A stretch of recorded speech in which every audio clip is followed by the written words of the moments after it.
Hi, everyone. My name is Jenny, and I am here to be your smell training coach. Let's get started. I've got some good news for you. All right, so here we go. There is some good news. Okay, the good news is you can retrain your brain to smell again. It is possible. So I just want you to know that. Now, let's start with the power of smell. There is a powerful link between our olfaction, which is our sense of smell, and our daily functions. Some of you are already missing that morning cup of coffee, and I'm sorry. I'm sorry that you can't smell that. That's got to be so frustrating. I lost my sense of smell as well. So I do understand what you're going through. But I just want to explain how powerful this is. When you are outside and you're smelling the sunshine and you're smelling the fresh air, it's invigorating, right? And then there's also the freshly squeezed orange juice, the smell of that, the citrus, and how that uplifts your mood and kind of elevates your feelings. But then there's the smell that teaches you, do you want to fight or flight? Do you want to stay and fight that smell and take care of it, or do you want to run away from it? Um, but what about gas leaks? What about the household chemicals in your house? Can you smell that? If you can't, that's a problem. Then there's also your career. If it's your job to use all of your senses in your career, that's a problem. Also, there are certain smells that we smell and it reminds us of a bad memory and it can kind of depress us and make us feel bad. Then there's our relationships. Um, this is really important for smell. Okay. Do you smell like BO? How's your breath? Is the person that you are with, are they supportive of you in this journey of losing your smell, or are they annoyed that you're having to go through all of this? So the loss of smell is a safety hazard because you can't smell the smoke, you can't smell spoiled food, and you can't smell household chemicals, and you can't smell a gas leak. So you need to have a plan. But let's go to Biology 101. The loss of the sense of smell is called anosmia. The loss of the sense of taste is called ageusia. Olfactory retraining is just basically teaching your nose how to smell again. Inside our nose, we have olfactory cells. And actually, we have olfactory cells throughout our body. But the olfactory nerve is inside your nose, right above the bridge of your nose. If you were to pinch right above the bridge of your nose, that's where it is. Now, I'm going to tell you about this smell training study in 2018. There are more smell training studies that have gone on since then, but I'll tell you about the initial one with Stanford Medical School. So there were two groups of people. One group, both groups were given the Neil Med squeeze bottle of the saline rinse. Both groups were given 4 different essential oils in the 4 different categories. They were given rose, lemon, eucalyptus, and clove. But one group was randomly assigned an additional help, which was the prescription steroid budesonide for the nasal rinse. The instructions were to do the rinse, the saline rinse twice a day, smell all 4 essential oils for 15 seconds each twice a day, and then record their findings in a journal. After 6 months, both groups, the ones with the additional budesonide steroid and the one without, they significantly improved over 6 months. So although the sense of smell can be quite jarring, said the University of Alabama Birmingham assistant professor, Dr. Grayson, there are ways to regain that lost sense. 80% have regained it in 1 year and 85% regain it in 2 years with no treatment. And the olfactory nerves can regenerate. But the smell training that you can do now can help speed up that process. Now, there is a great smell training study of 2021 going on. I don't have all of the details, but today we're going to start with you. You're going to do your own smell training study. So here's the process. We're going to follow the protocol that Stanford University did. So you're going to do this twice a day. You're going to smell the scents and do the rinse. You're going to do this daily for 3 weeks and potentially up to 4 to 6 months. Because like I told you, everybody's body is going to react differently. There are a lot of factors. One of them can be how soon did you start? Another can be how much viral load is in your body.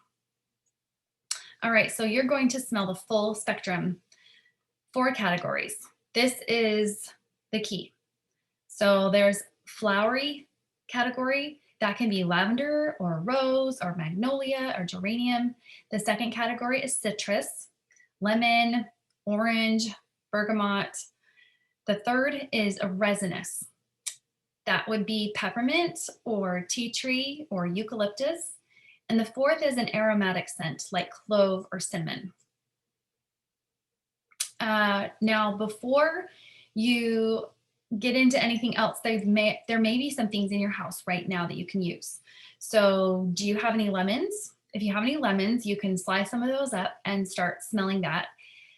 Do you have a neti pot or a saline rinse already? You can start on that.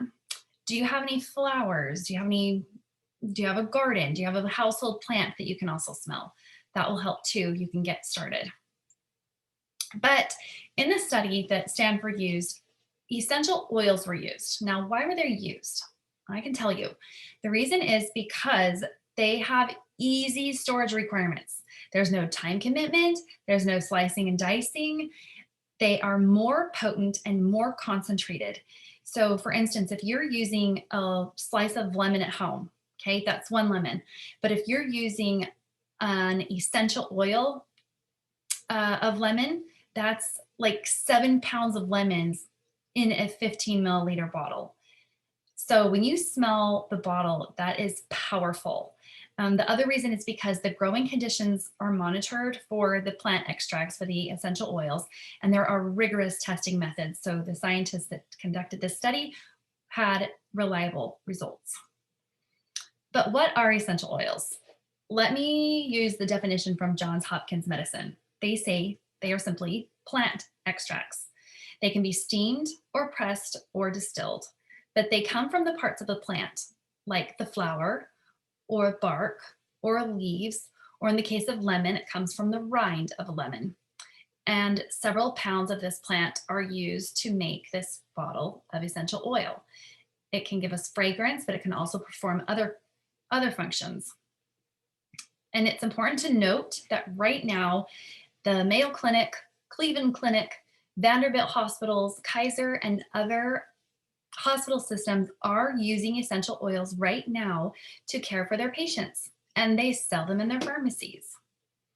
So you can see that the hospitals are starting to use this more and more.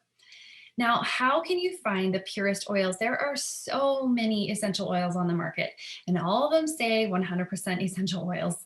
But remember a long time ago, or actually still probably in the market now, how you go into the juice aisle and they all say 100% juice. And now you know that that's not necessarily true.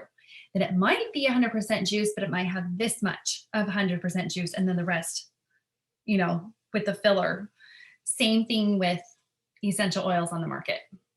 So you want to find a brand that has sustainable sourcing methods. You want to know if it has gone through extensive and rigorous and thorough testing. Are the test results made public?